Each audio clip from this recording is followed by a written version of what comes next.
They told her not to look at him. They told her his name was a mistake, his past a stain, his presence a threat. And yet the first time Elena heard his voice, low and calm behind the closed door of the archive room, something in her chest answered before her mind could stop it.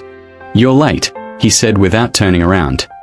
"I know," she replied, breathless, angry at herself for the way her pulse jumped. The council meeting ran over. He finally faced her. Daniel Cole. The man everyone whispered about. The man she was supposed to avoid. His eyes were darker than she remembered, steady, unreadable, as if he carried storms and silence at the same time. "They always do," he said.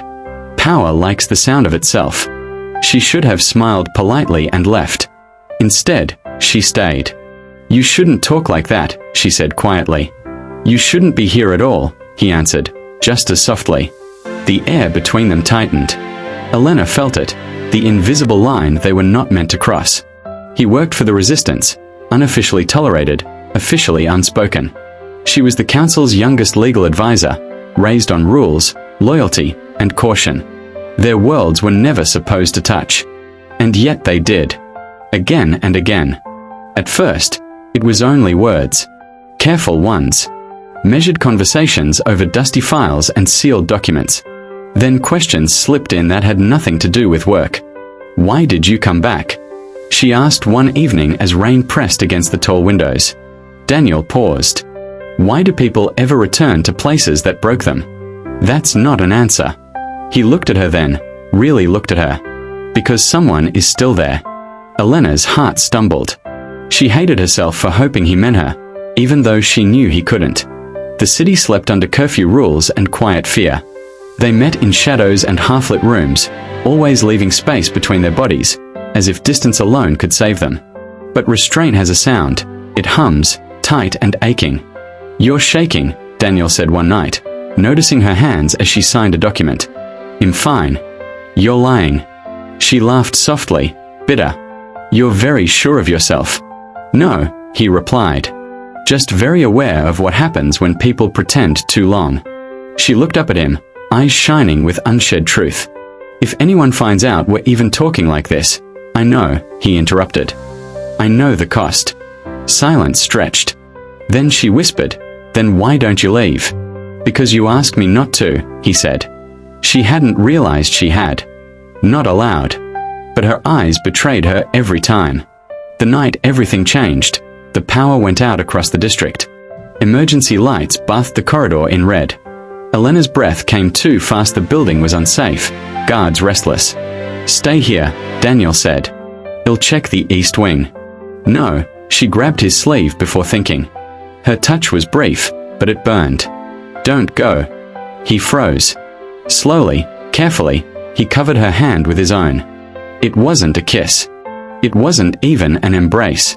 It was worse, intimate, deliberate, devastating. "Elena," he murmured, "this is the line." "I know," she whispered. "I know." Neither of them moved. "I dream about you," she confessed, the words trembling free. "And I hate myself for it." His jaw tightened. "I pray not to," he said. "And fail every night." The generator kicked back on. Light returned. Reality followed. They stepped apart as if burned. After that, the world closed in. Surveillance tightened. Names disappeared from records. Warnings arrived without signatures. "You need to stop coming," Elena said one afternoon, voice breaking. "They're watching me." Daniel nodded once. "I figured." "This is goodbye," she said, hating the way hope still clung to the word. He stepped closer, just enough that she could feel his warmth. "Forbidden doesn't mean false," he said quietly. "Remember that." She didn't answer. She couldn't. If she spoke, she would beg. Weeks passed. Then months. The city changed. So did she. Elena argued cases she no longer believed in, defended laws that tasted like ash. At night, she reread old notes in his handwriting, tracing the shape of letters like a prayer. When the council fell, it happened fast. Betrayals. Leaks. Fire in the streets. She found him at dawn, wounded but standing, in the same archive room where it began. "You came," he said, disbelief softening his voice. "I chose," she answered. Finally. They didn't rush. They stood there, two people who had survived denial, fear, and longing. When he took her face in his hands, it was reverent, restrained, full of everything they had not allowed themselves. "This will cost you everything," he warned.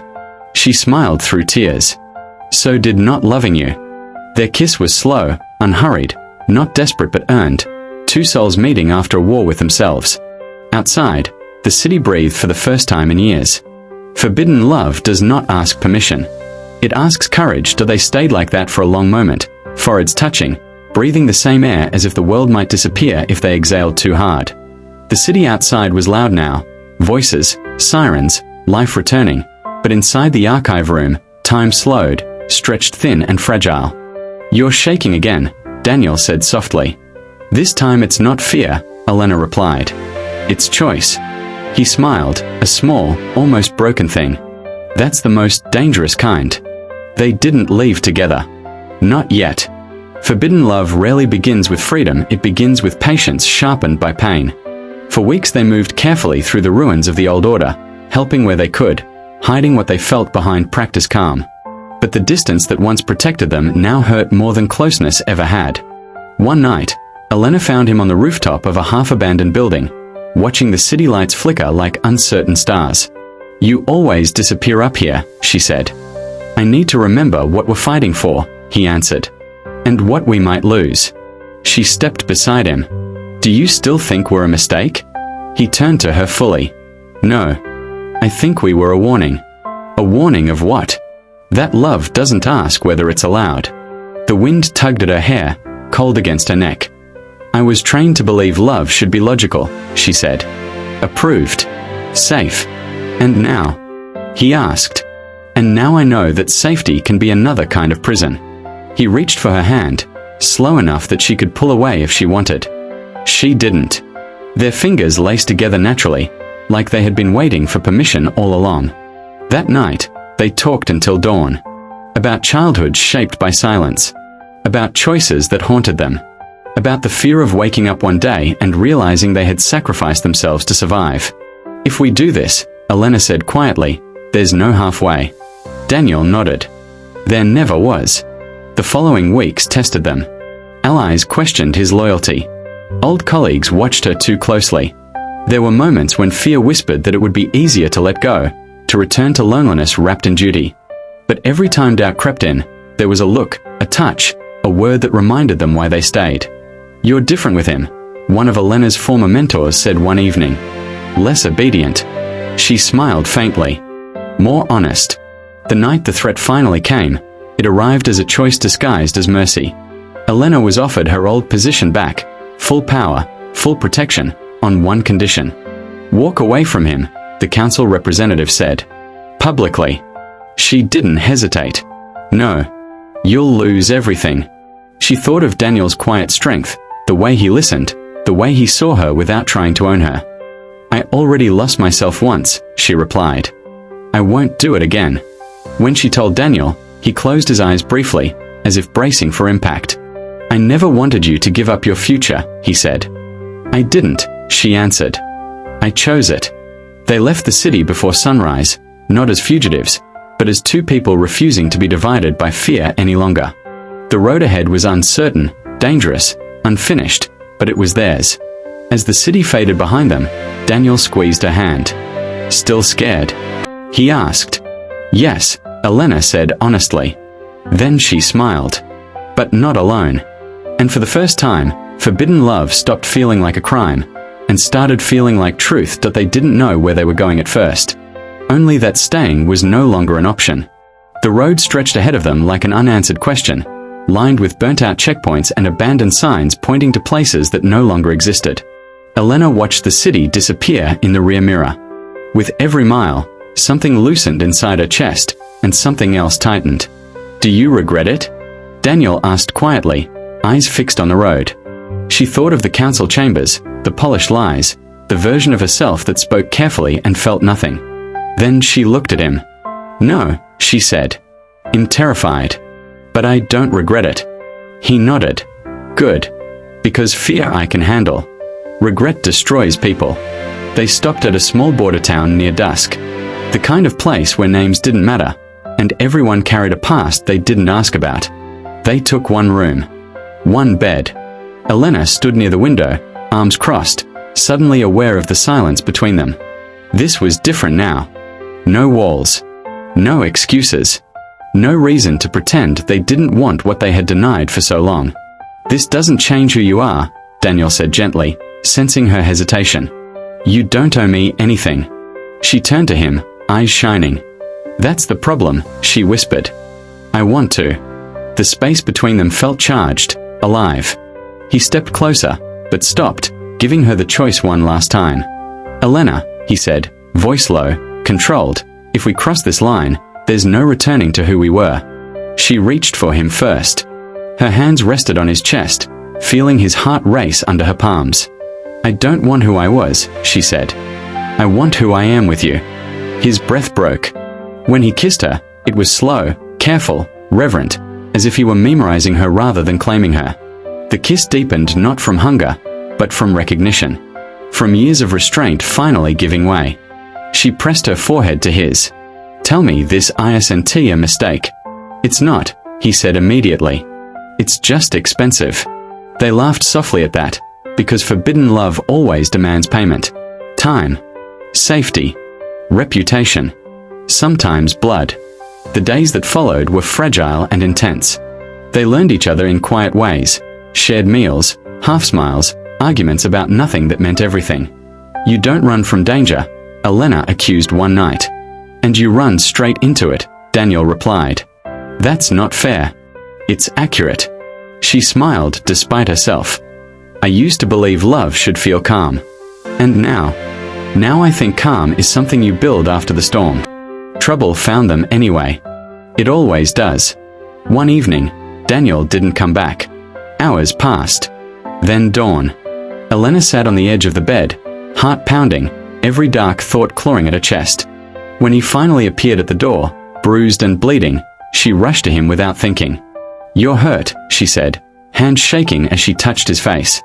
"I'm alive," he answered. "That's the important part."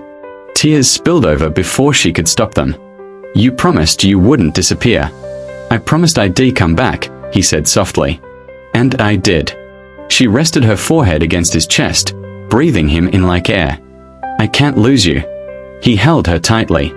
"Then don't. But understand, loving me will never be safe." She looked up, fierce through tears. "Neither is loving the truth. I chose both." That night, lying awake beside him, Elena realized something that both frightened and steadied her. Forbidden love wasn't just about passion. It was about courage. About choosing another human being even when the world demands obedience instead. And somewhere between fear and fire, she knew, whatever came next, she would not let go that they didn't sleep that night. Not because of desire, though it pulsed between them, but because reality had finally caught up.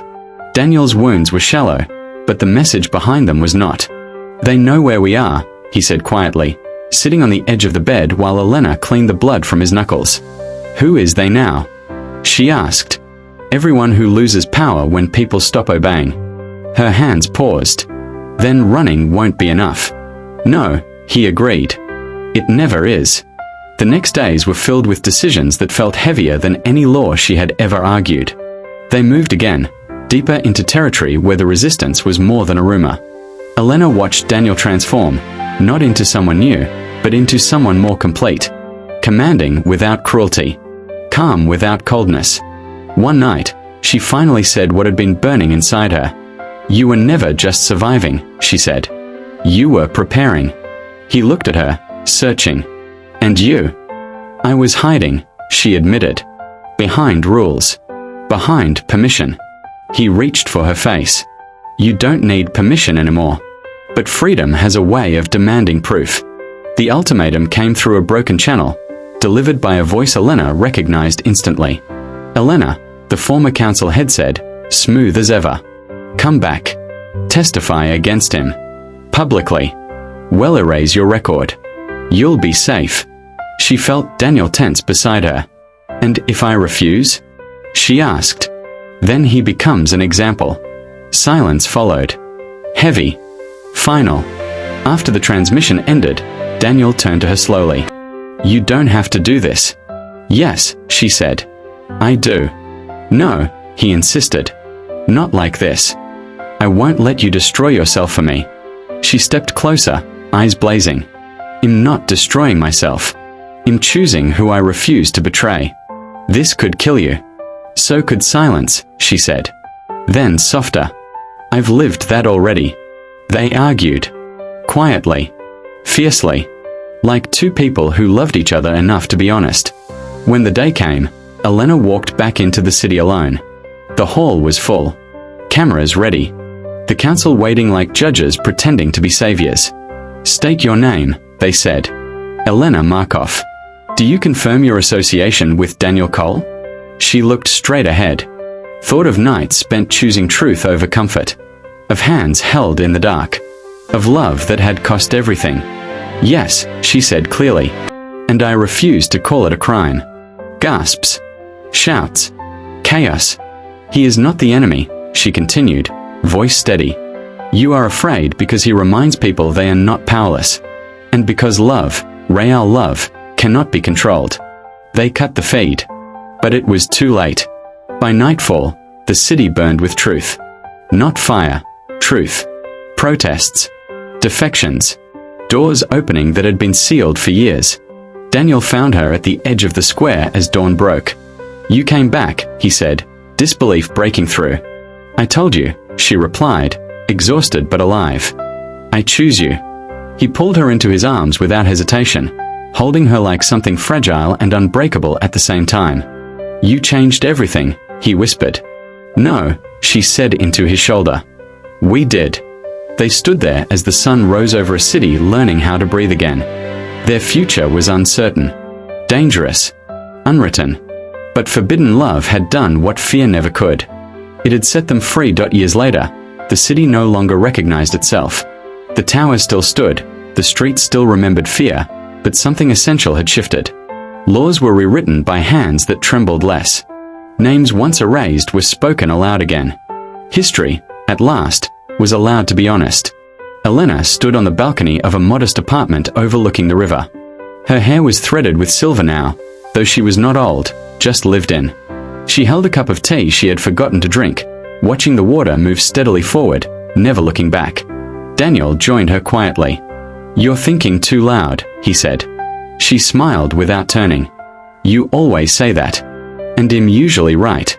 He wrapped a coat around her shoulders. The gesture was simple, familiar, intimate in the way only years can make it. No urgency. No fear of being seen. Do you ever wonder, she asked softly, what would have happened if I said no that day? He leaned against the railing beside her. Sometimes. But then I look at you, and I stop wondering. Their life together had not been easy. It had been earned. There were losses they never spoke about publicly, names they carried quietly. Friends who didn't make it. Nights when the past came back sharp and uninvited. But there had also been mornings like this. Peaceful. Ordinary. Free. I used to believe forbidden love was about passion, Elena said.